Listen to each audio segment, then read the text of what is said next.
नमस्कार। आज हम पढ़ने जा रहे हैं आरपीएससी असिस्टेंट प्रोफेसर के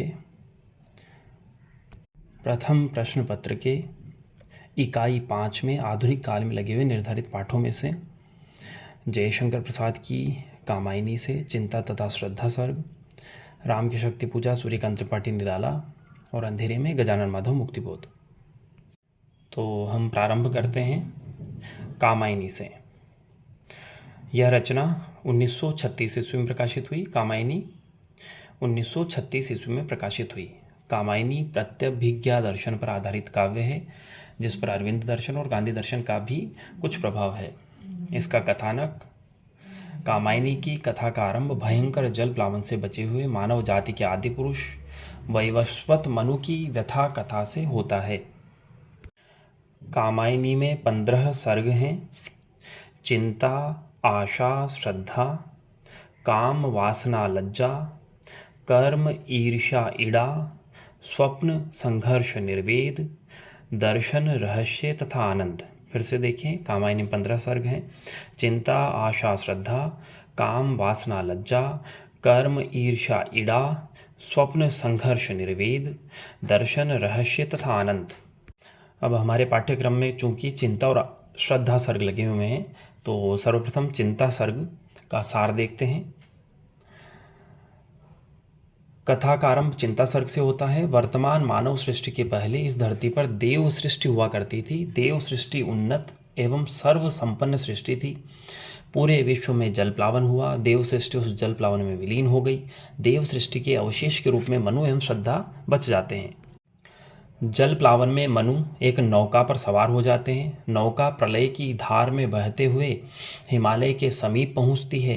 एक महामत्स्य के आघात से नौका हिमालय के उत्तुंग शिखर पर पहुंच जाती है। उस उत्तुंग शिखर का नाम मनोरव सर्पण है। उस उत्तुंग शिखर का नाम मनोरव सर्पण है।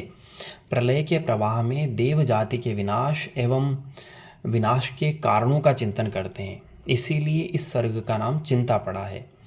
चिंतन के बाद वे इस निष्कर्ष पर पहुंचते हैं कि देवों का विनाश जल प्लावन के कारण नहीं, वरन उनका नाश उनके अहंकार, विलास प्रियता एवं नृशंस क्रूरताओं के कारण हुआ। अब है श्रद्धा सर्ग का सार।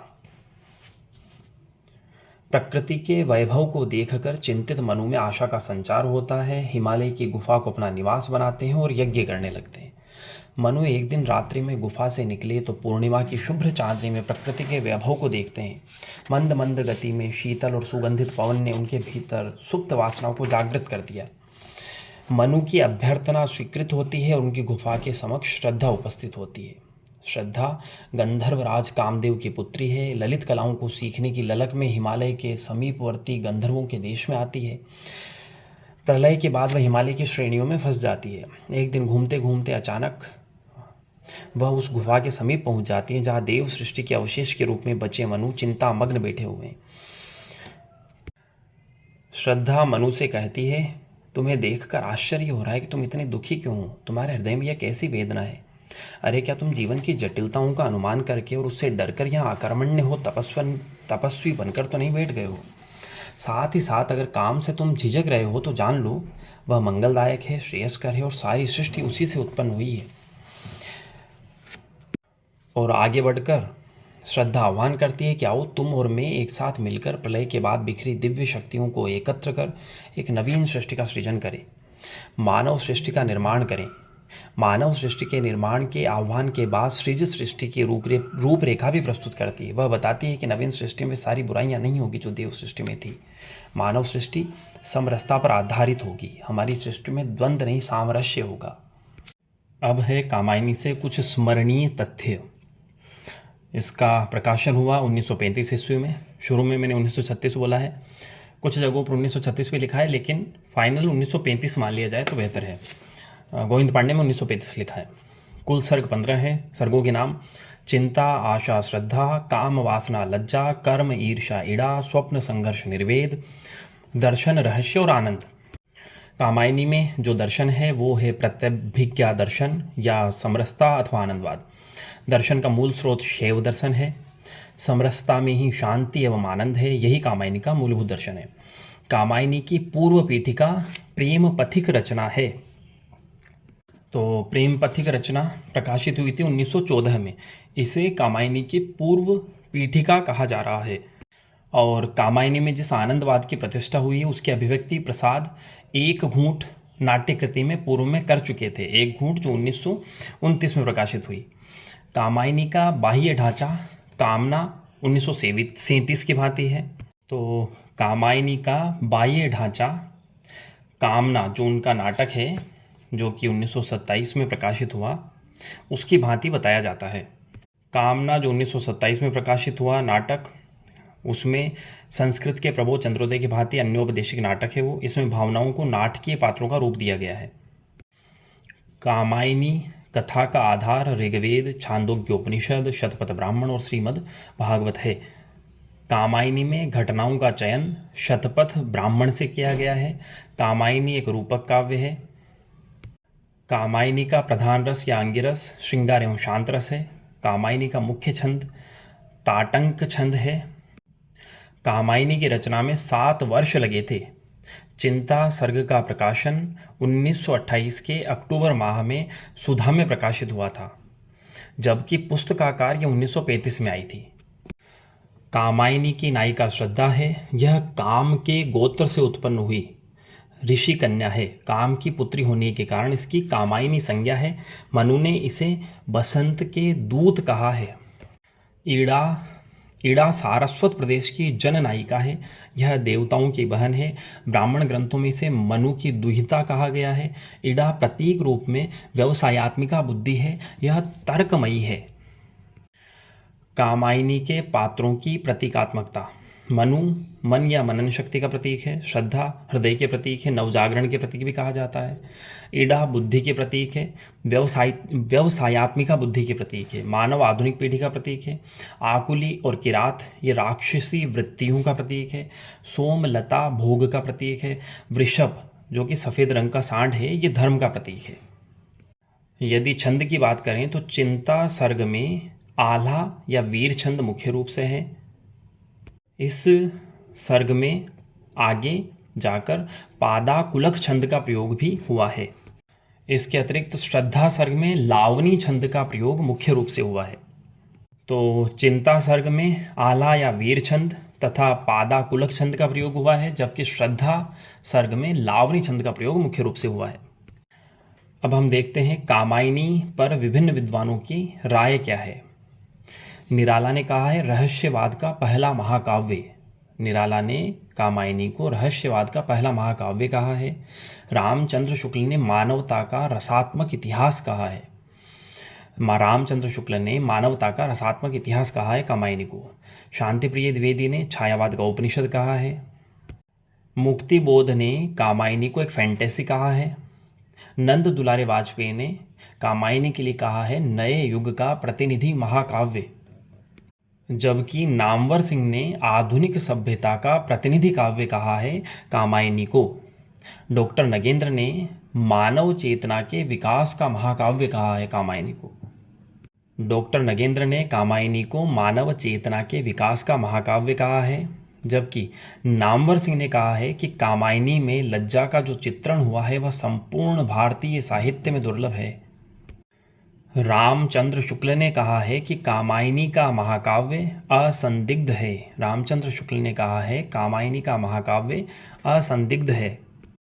डॉक्टर नगेंद्र ने कहा है सीमाओं के बावजूद हिंदी साहित्य की गौरवमयी उपलब्धि है। डॉक्टर नगेंद्र ने कामायनी के संदर्भ में कहा है कि सीमाओं के बावजूद हिंदी साहित्य की गौरवमयी उपलब्धि है, जबकि गणपति चंद्र गुप्त ने कहा है कि भाव, विचार और शैली तीनों दृष्टि से कामायनी अनुपम है। गणपति चंद्र गुप्त ने कहा है भाव, विचार और शैली तीनों दृष्टि से कामायनी अनुपम है, जबकि डॉक्टर इंद्रनाथ मदान जो है वो कहते हैं कामायनी एक असफल कृति है। कामायनी को एक असफल कृति कहा है इंद्रनाथ मदान ने। रामस्वरूप चतुर्वेदी कहते हैं कामायनी एक संश्लिष्ट काव्य विधान है। रामस्वरूप चतुर्वेदी ने कहा है कामायनी एक संश्लिष्ट काव्य विधान है। बच्चन सिंह ने कहा है कामायनी की अर्थ संरचना जटिल है। बच्चन सिंह ने कहा है संरचनात्मक त्रुटियों के बावजूद कामायनी का काव्य वैभव अप्रतिम है। अब हम देखते हैं कामायनी का चिंता सर्ग। हिमगिरि के उत्तुंग शिखर पर बैठ शिला की शीतल छां, एक पुरुष भीगे नयनों से देख रहा था प्रलय प्रवाह। नीचे जल था, ऊपर हिम था, एक तरल था, एक सघन, एक तत्व की ही प्रधानता, कहो उसे जड़िया चेतन। दूर दूर तक विस्तृत था हिम स्तब्ध उसी के हृदय समान, नीरवतासी शिलाचरण से टकराता फिरता पवमान। तरुण तपस्वी सा वह बैठा साधन करता सुर शमशान, नीचे प्रलय सिंधु लहरों का होता था सकरुण अवसान। उसी तपस्वी से लंबे थे देवदार दो चार खड़े हुए, हिम धवल जैसे पत्थर बनकर ठिठुरे रहे अड़े। अवयव की दृढ़ मांसपेशियाँ ऊर्ध्वस्फीत था वीर्य अपार, स्फीत शिराएं स्वस्थ रक्त का होता था जिनमें संचार। चिंता कातर बदन हो रहा पौरुष जिसमें ओतप्रोत, उधर उपेक्षामय यौवन का बहता भीतर मधुमय स्रोत। बंधी महावट से नौका थी सूखे में अब पड़ी रही, उतर चला था वह जल प्लावन और निकलने लगी मही। निकल रही थी मर्म वेदना करुणा विकल कहानी सी, वहाँ अकेली प्रकृति सुन रही हस्ती सी पहचानी सी। ओ चिंता की पहली रेखा अरि विश्ववन की व्याली, ज्वालामुखी स्फोट के भीषण प्रथम कंप सी मतवाली। तो ये कामायनी के चिंता सर्ग के कुछ शुरुआती छंद थे। अब हम देखते हैं राम की शक्ति पूजा के बारे में महत्वपूर्ण तथ्य। राम की शक्ति पूजा कविता 1936 ईस्वी में प्रकाशित हुई, और अगर हम संग्रह की बात करें तो ये अनामिका जो कि 1938 ईस्वी का संग्रह है, अनामिका का द्वितीय संस्करण आया था, उसमें शामिल की गई रचना है। तो ये कविता अनामिका 1938 ईस्वी द्वितीय संस्करण में शामिल है। तो राम की शक्ति पूजा शास्त्रीय दृष्टि से भले ही महाकाव्य की श्रेणी में न रखा जाए, किंतु भाव की दृष्टि से महाकाव्यात्मक औदात्य लिए हुए है। तो राम की शक्ति पूजा 23 अक्टूबर 1936 ईस्वी को रची गई। भारत मित्र दैनिक इलाहाबाद में 26 अक्टूबर 1936 ईस्वी में प्रकाशित हुई। फिर से देखें, राम की शक्ति पूजा की रचना हुई 23 अक्टूबर 1936 ईस्वी, और इसका प्रकाशन हुआ भारत मित्र दैनिक इलाहाबाद में 26 अक्टूबर 1936 ईस्वी को। राम की शक्ति पूजा का मूल स्रोत है बंगला के मध्ययुगीन कवि कृत्तिवास की रामायण। राम की शक्ति पूजा लिखने की प्रेरणा निराला को रविंद्रनाथ टैगोर की लंबी कविताओं जैसे विदाथ अभिशाप, कर्णकुंती संवाद, गंधारीर आवेदन इत्यादि से मिली।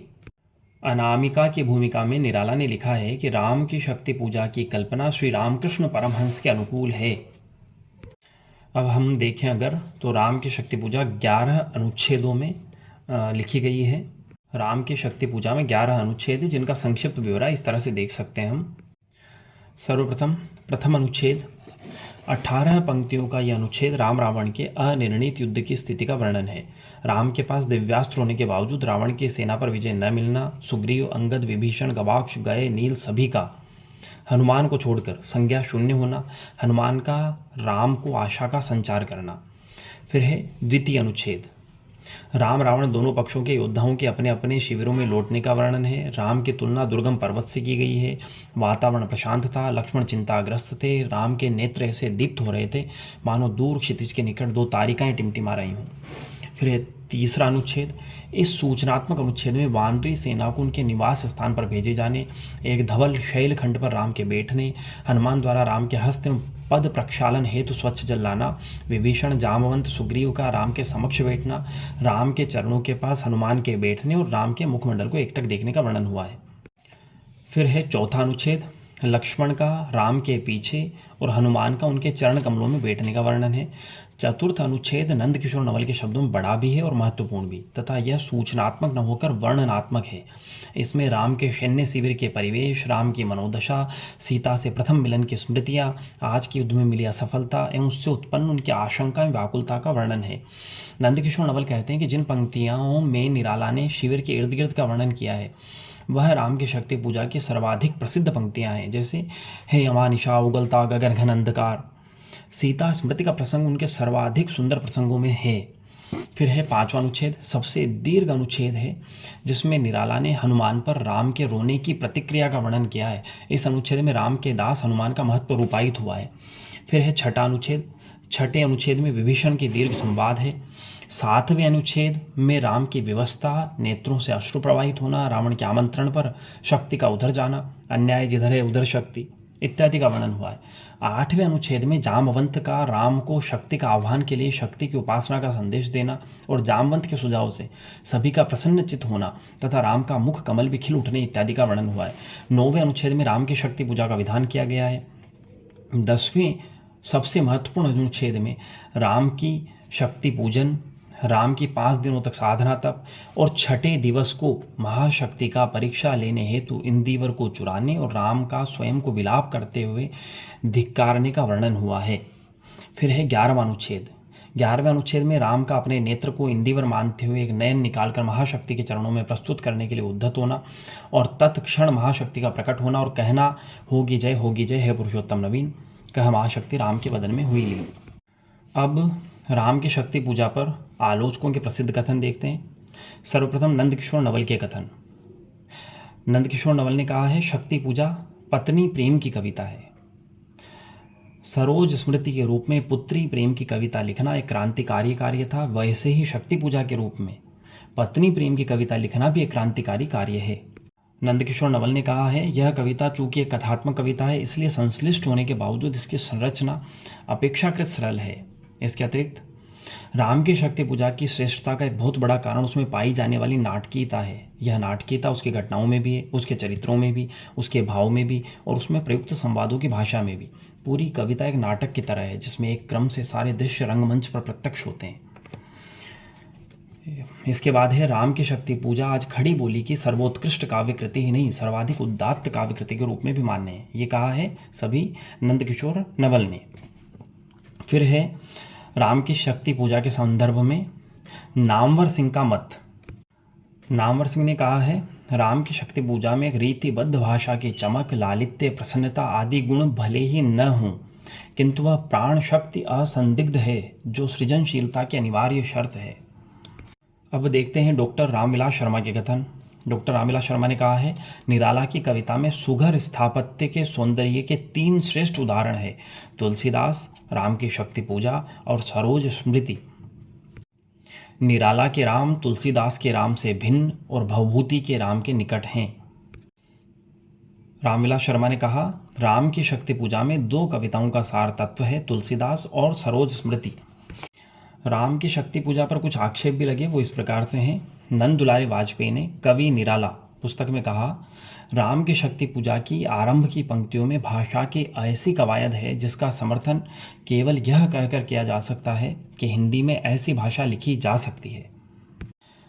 रामचंद्र शुक्ल ने हिंदी साहित्य के इतिहास में कहा है, निराला की भाषा अधिकतर संस्कृत की तत्सम पदावली से जड़ी हुई होती है, जिसका नमूना राम की शक्ति पूजा में मिलता है। इसकी भाषा में व्यवस्था की कमी प्रायः रहती है, जिसका अर्थ या भाव व्यक्त करने में वह कहीं कहीं बहुत ढीली पड़ जाती है। रामनरेश त्रिपाठी का प्रसंग भी बहुत रोचक है। रामनरेश त्रिपाठी ने कविता कौमुदी भाग 2 के 62वें पृष्ठ पर लिखा है कि जुलाई 1939 की सरस्वती मासिक में श्री ब्रजेश्वर नाम के किसी परिहास निपुण समालोचक ने लिखा था कि बस अंत में एक छू और जोड़ दीजिए कि यह भूत छाड़ने का मंत्र बन जाएगा। तो यहाँ पर राम की शक्ति पूजा के संदर्भ में जो मुख्य तथ्य हैं वो पूरे हुए। अब हम देख रहे हैं अंधेरे में, गजानन माधव मुक्तिबोध अंधेरे में। तो मुक्तिबोध की कविता अंधेरे में 8 चरणों में आधुनिक भारत के इतिहास, लोकतंत्र और जन संवेदन को लिए हुए एक असमाप्त दीर्घ कविता है, जिसमें गाढ़े अंधेरेपन में उन कारक तत्वों की पहचान है जिनके कारण अंधेरा सृजित हो रहा है। तो अंधेरे में का पहला प्रकाशन कल्पना पत्रिका में 1964 में आशंका के द्वीप अंधेरे में नाम से हुआ। अंधेरे में कविता का पहला प्रकाशन कल्पना पत्रिका में 1964 ईस्वी में आशंका के द्वीप अंधेरे में नाम से हुआ था। अंधेरे में एक लंबी कविता है। विभिन्न आलोचकों ने इसे विभिन्न दृष्टिकोण से देखा है, जो निम्नलिखित है। शमशेर बहादुर सिंह ने कहा है, यह कविता देश के आधुनिक जन इतिहास का स्वतंत्रता पूर्व और पश्चात एक दहकता इस्पाती दस्तावेज है। इसमें अजब और अद्भुत रूप से व्यक्ति और जन का एकीकरण है। तो इस प्रकार से शमशेर बहादुर सिंह ने अंधेरे में कविता को एक दहकता इस्पाती दस्तावेज कहा है। रामविलास शर्मा ने कहा है अपराध भावना का अनुसंधान। रामविलास शर्मा ने अपराध भावना का अनुसंधान कहा है।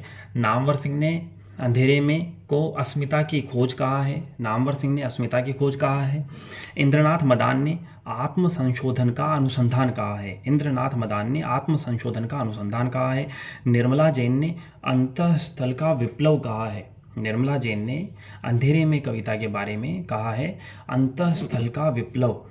प्रभाकर माचवे ने अंधेरे में कविता के लिए कहा है लावा। तो प्रभाकर माचवे ने लावा कहा है। रामविलास शर्मा ने अरक्षित जीवन की कविता कहा है। रामविलास शर्मा ने अरक्षित जीवन की कविता कहा है।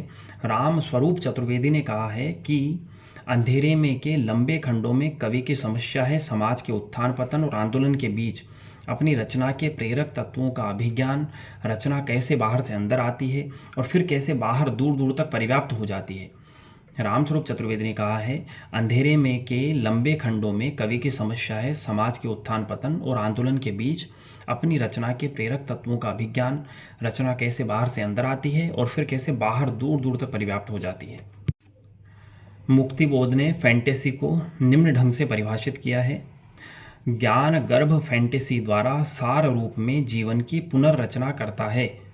ज्ञान गर्भ फैंटेसी द्वारा सार रूप में जीवन की पुनर्रचना करता है। फैंटेसी के अंतर्गत भाव पक्ष प्रधान और विभाव पक्ष गौण और प्रच्छन्न तो होता ही है, साथ ही यह भाव पक्ष कल्पना को उत्तेजित करके बिंबों की रचना करते हुए एक ऐसा मूर्त विधान उपस्थित करता है कि जिस विधान में उस विधान ही के नियम होते हैं। मुक्तिबोध की धर्मपत्नी का नाम था शांताबाई। नामवर सिंह ने कहा है अंधेरे में मुक्तिबोध की कविता अस्मिता की खोज है। श्रीकांत वर्मा ने अंधेरे में के संदर्भ में कहा है किसी और कवि की कविताएं उसका इतिहास हो या न हो, पर मुक्तिबोध की कविताएं उनका इतिहास है। शमशेर बहादुर सिंह ने कहा है कि शुजालपुर और उज्जैन ने हिंदी को सबसे मूल्यवान जो चीज़ दी वह तार सप्तक है। इसकी मूल परिकल्पना प्रभाकर माचवे और नेमीचंद जैन ने की थी। नाम तार सप्तक प्रभाकर माचवे ने सुझाया था। उज्जैन में ही मुक्तिबोध ने मध्य भारत प्रगतिशील लेखक संघ की बुनियाद डाली।